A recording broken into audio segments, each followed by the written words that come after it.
স্বাগত ডিবিসি সংবাদে। আপনাদের সাথে আছে হিমাদ্রি রাহা। এবার জানাবো খবরের বিস্তারিত। গাজীপুরে অপারেশন ডেভিল হান্টে ৮১ জনকে আটক করা হয়েছে। পুলিশ জানিয়েছে ১৩টি থানায় অভিযান আটক করা হয়েছে ৮১ জনকে। এদিকে শনিবার রাত ৯টা থেকে জেলার গুরুত্বপূর্ণ রাস্তায় কঠোর নিরাপত্তার সাথে তল্লাশি চালায় আইনশৃঙ্খলা রক্ষাকারী বাহিনী। গাজীপুর জেলা প্রশাসন কার্যালয়ের সাথে যৌথ বাহিনী ও র্যাব আলাদা দুটি চেকপোস্ট বসিয়ে অভিযান শুরু করে। জেলা পুলিশ থেকেও পৃথক অভিযান পরিচালনা করা হয়। পাশাপাশি সাদা পোশাকে আইনশৃঙ্খলা বাহিনীর সদস্যরা বিভিন্ন এলাকায় অভিযান চালায়।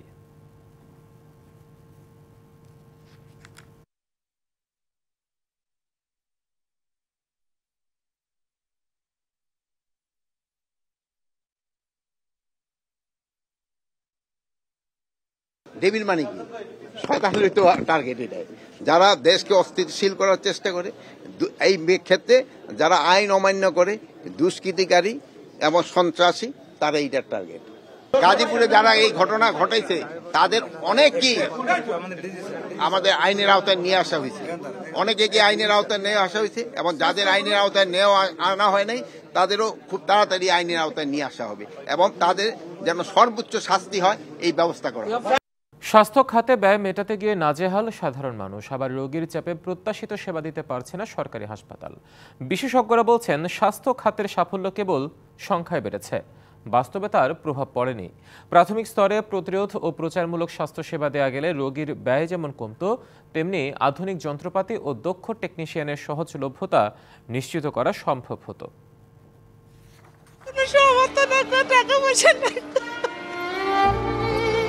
কুষ্টিয়া থেকে ক্যান্সার আক্রান্ত ২ বছরের নাতি আয়ানকে নিয়ে ঢাকার ক্যান্সার হাসপাতালে এসেছেন রুবিনা বেগম। ঢাকা মেডিকেল, ক্যান্সার হাসপাতাল সহ বিভিন্ন জায়গায় নানান পরীক্ষা নিরীক্ষাতেই দরিদ্র এ পরিবারটির খরচ হয়ে গেছে প্রায় ২ লাখ টাকা। এখনো শুরু হয়নি মূল চিকিৎসায়। সব মিলিয়ে দিশেহারা এখন পরিবারের সদস্যরা। হালকা পাতলা চিকিৎসা হয়েছে, এখনো আমার ঢাকা মেডিকেলে পরীক্ষা নিরীক্ষা করতে ১.৫ লাখ ২ লাখ টাকা খরচ হয়ে গেছে। আমার তার সমর্থ নাই শোনা, যাদেরকে সহযোগিতা করতে।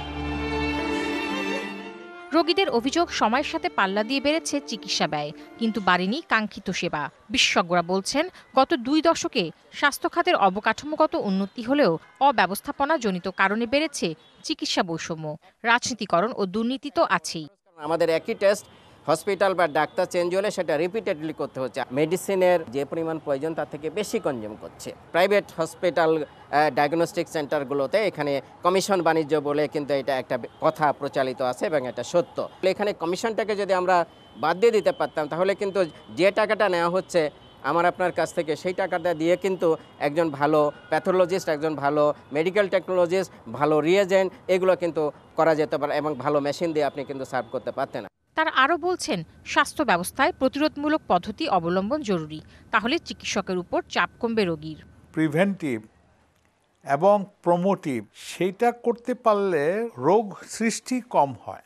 ইউনিয়ন এবং তার নিচে যে কর্মীরা আছে, স্বাস্থ্য এবং পরিবার পরিকল্পনার যে কর্মীরা আছে এবং কমিউনিটি ক্লিনিকের যে সিএইচসিপি আছে, এই ৩ গ্রুপকেই একটা আমব্রেলার নিচে আনা। প্রাইমারি হেলথ কেয়ারের ওইখানে নিউট্রিশনটা একটা বড় একটা ভূমিকা রাখার চেষ্টা করতে হবে। সরকারি বেসরকারি স্বাস্থ্যসেবা প্রতিষ্ঠানগুলোকে একটি কাঠামোর মধ্যে আনা জরুরি বলেও মনে করেন বিশেষজ্ঞরা। Tahsina Jesi, DBC news, Dhaka. ধানমন্ডি ৩২ নম্বরের বাড়িটি পুরোপুরি ভেঙে নতুন ভবন করে জুলাই আগস্ট শহীদদের পরিবারের নামে বরাদ্দ দেওয়ার দাবি করেছেন সাধারণ মানুষ। তাদের দাবি, শেখ হাসিনার দুঃশাসনের সময় কথা বলতে পারতেন না, এখন সময় এসেছে ভালো কিছু করার। ৫ ফেব্রুয়ারি রাতে বাড়িটি ভাঙার পর থেকে প্রতিদিনই দল বেঁধে মানুষ আসছেন, ভাঙা বাড়ির সামনে দাঁড়িয়ে বলছেন নানা কথা। ৫ ফেব্রুয়ারির ঘটনার পর থেকে ধ্বংসস্তূপ হয়ে দাঁড়িয়ে আছে ধানমন্ডি ৩২ নম্বরের শেখ মুজিবুর রহমানের বাড়িটি। পুরোপুরি ভাঙা হয়নি, সেই বাড়ি দেখতে প্রতিদিন ভিড় করছেন মানুষ। রবিবার সকাল থেকেও ছিল সেই দৃশ্য। ভাঙা বাড়ি দেখতে এসে সাধারণ মানুষ বলছেন দুঃশাসনে এতদিন অতিষ্ঠ ছিলেন তারা, প্রাণ খুলে কথা বলতে পারতেন না। কি অবস্থা ছিল একসময়, কি রাজকীয়, এখন মহাশ্মশান পরিণত হয়েছে। ছাত্ররা অনেক ভালো কাজ করছে, ফেসিবাদে সবাই ধ্বংস করে দিচ্ছে। অনেক আগ্রহ ছিল আগে, মানে শেখ মুজিবুরের বাড়ি দেখবো, কিন্তু আমাদের দেখতে পারছি না। পেশিবাদ এরকম টিকে করে রাখছিল, বোঝা গেছে রাস্তাটাই ওনার বাবার কিনা, এই রাস্তাটা বন্ধ করে রাখছিল। বাড়ি থেকে কেউ নিয়ে যাচ্ছেন ইট, কেউ বা কষ্ট করে খুলে নিচ্ছেন রড। প্রত্যেকে আমরা মনে খুব আছে, এই জন্য আমরা আইছি পাঠাইবো এটা, যাতে আর বাংলাদেশও না আইতে পারে, আর এরকম ধরনের যাতে আচরণ আর কোনো সরকার না করতে পারে। ভবনটি পুরোপুরি নিশ্চিহ্ন করে সেখানে জুলাই আগস্টের শহীদদের পরিবারের নামে বরাদ্দ করার দাবি করেছেন কেউ কেউ। ছাত্রলীগ ফুটবলের থেকে জোর করে খাইতো, টাকা দিত না। এসব ক্ষোভের কারণে মানুষের অনেক অত্যাচার করছে স্বৈরাচার খুনি ফ্যাসিস্ট হাসিনা। বিদেশে যায় ওই উস্কানি মূলক ওই যে ভাষণ দেওয়ার কথা বলার কারণে তখন মানুষে উত্তেজিত হইয়া তখন এটা করছে আর কি। শেখ হাসিনা দুঃশাসনের ক্ষোভে ছাত্র জনতা ৩২ নম্বরের বাড়িটি ভেঙেছে বলে মনে করেন দেখতে আসা মানুষ। মাহফুজা বৃষ্টি, ডিভিসি নিউজ, ঢাকা। দর্শক, শিরোনামে যেমনটি জানাচ্ছিলাম, বাংলাদেশ ব্যাংকের সাবেক ও বর্তমান মিলিয়ে ৩০০ উচ্চ পদস্থ কর্মকর্তার লকারে তল্লাশি চালাচ্ছে দুদক। সেখানে আছেন সহকর্মী মুস্তফা মাহবুব, তিনি আমাদের সাথে যুক্ত হচ্ছেন। মাহবুব, তল্লাশির সামগ্রিক চিত্র কেমন দেখছেন? হিমাদ্রি, তল্লাশির প্রক্রিয়াটি কিন্তু এখনো শুরু হয়নি। আপনার মাধ্যমে দর্শকদেরকে জানাতে চাই, এই প্রক্রিয়াটি একজন নির্বাহী ম্যাজিস্ট্রেটের উপস্থিতিতেই কিন্তু পুরো প্রক্রিয়াটি ঘটবে, সে কারণেই আসলে দেরি হচ্ছে। এরই মধ্যে কিন্তু ৮ সদস্যের যে দুদকের দল, সেটি কিন্তু এখানে এসে গেছেন। কাজী সাইমুজ্জামানের নেতৃত্বে বেলা 11:30টার দিকে কিন্তু তারা বাংলাদেশ ব্যাংকে উপস্থিত হয়েছেন। কিন্তু ঢাকা জেলা প্রশাসনের পক্ষ থেকে যে নির্বাহী ম্যাজিস্ট্রেট উপস্থিত থাকার কথা, তিনি এখনও এসে পৌঁছাননি। এই কারণে কিন্তু এই অনুসন্ধান প্রক্রিয়াটি শুরু হয়নি। কিন্তু এই অনুসন্ধানের আগের যে আনুষ্ঠানিকতা, সেই প্রক্রিয়াগুলো কিন্তু শুরু হয়েছে। কারণ দুদকের যে দল, তারা এসেছেন, অনুমতি থেকে শুরু করে যে প্রক্রিয়াগুলো আছে আসলে প্রশাসনিক, সেই প্রক্রিয়াগুলো শুরু হয়েছে। মূলত প্রায় ৩০০ ঊর্ধ্বতন কর্মকর্তা, সাবেক এবং বর্তমান মিলে, তাদের যে লকার এখানে আছেন, ব্যক্তিগত লকার, সেই সমস্ত লকার কিন্তু খুলে দেখা হবে এবং সেখানে আসলে অনুসন্ধান করবে দুদক। এর আগে গেল 22শে জানুয়ারি বাংলাদেশ ব্যাংকের সাবেক ডেপুটি গভর্নর শীতাংশু কুমার চৌধুরী বা এসকে সুর চৌধুরী নামেই যিনি পরিচিত, তার লকার কিন্তু খুলে দেখা হয়েছিল এবং সে সময় কিন্তু তার লকারে 55,000 ইউরো, 1,69,300 মার্কিন ডলার এবং পাশাপাশি 70 লাখ টাকার এফডিআর এবং এছাড়া প্রায় 1,20,00,000 টাকা মূল্যের 1 কেজি বা 86 ভরি স্বর্ণ, সেটি কিন্তু উদ্ধার করা হয়েছিল। এই লকারে কিন্তু পাওয়া গিয়েছিল, যেগুলো পরবর্তীতে আদালতের নির্দেশ ক্রমে বাংলাদেশ ব্যাংকের যে জিম্মায় কিন্তু সেগুলো রাখা হয়েছে। তো সেই ঘটনার পরপরই আসলে আমরা দেখতে পাচ্ছি যে বাংলাদেশ ব্যাংকের যে লকারগুলো আছে, সেই লকারগুলো কিন্তু খতিয়ে দেখার একটি প্রসঙ্গ ওঠে এবং দুদক কিন্তু সেই প্রক্রিয়াটি সামনে এগিয়ে নিচ্ছে। তারই প্রক্রিয়া হিসেবে তদন্ত দল, দুদকের যে তদন্ত দল, তারা এসে গেছেন। হয়তো কিছুক্ষণের মধ্যেই নির্বাহী ম্যাজিস্ট্রেট আসলে এই লকারগুলো খুলে দেখার প্রক্রিয়া শুরু হবে। প্রায় 300টি লকার, সেটি হয়তো সময় লাগবে। আজকে কয়টি লকার খোলা হবে বা যে লকারগুলো খোলা হলো সেগুলোতে কি পাওয়া গেল, সেগুলো হয়তো পরবর্তীতে আপনার মাধ্যমে আমরা দর্শকদেরকে আরও বিস্তারিত জানাতে পারব। নিশ্চয়ই পরবর্তীতে হয়তো আপনার মাধ্যমে দর্শকদেরকে আমরা পুরো বিষয়টি জানানোর সুযোগ পাবো। ধন্যবাদ আপনাকে আমাদের সাথে যুক্ত হওয়ার জন্য। সচিবালয়ে স্বরাষ্ট্র মন্ত্রণালয়ের সম্মেলন কক্ষে অপারেশন ডেভিল হান্ট সম্পর্কে ব্রিফ করছেন স্বরাষ্ট্র মন্ত্রণালয়ের সিনিয়র সচিব জনাব নাসিমুল গণি। উপস্থিত আছেন পুলিশ মহাপরিদর্শক। আমরা এখন সরাসরি যুক্ত হচ্ছি সেখানে।